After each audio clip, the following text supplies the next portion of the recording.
أستاذ أحمد، تبارك الرحمن، يعطيكم العافية، ما قصرتم، الغرفة تمام والأمور طيبة، وصلنا الحمد لله واستلمنا الغرفة، والمندوب كان متواصل معايا لآخر لحظة لغاية ما يطمن إن الأمور تمام.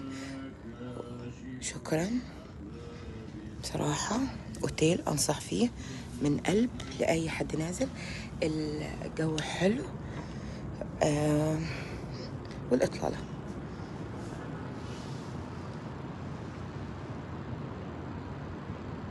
هنا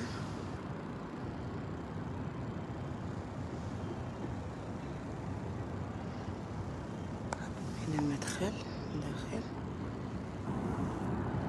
هنا الكافيهات اللي على النيل على طول.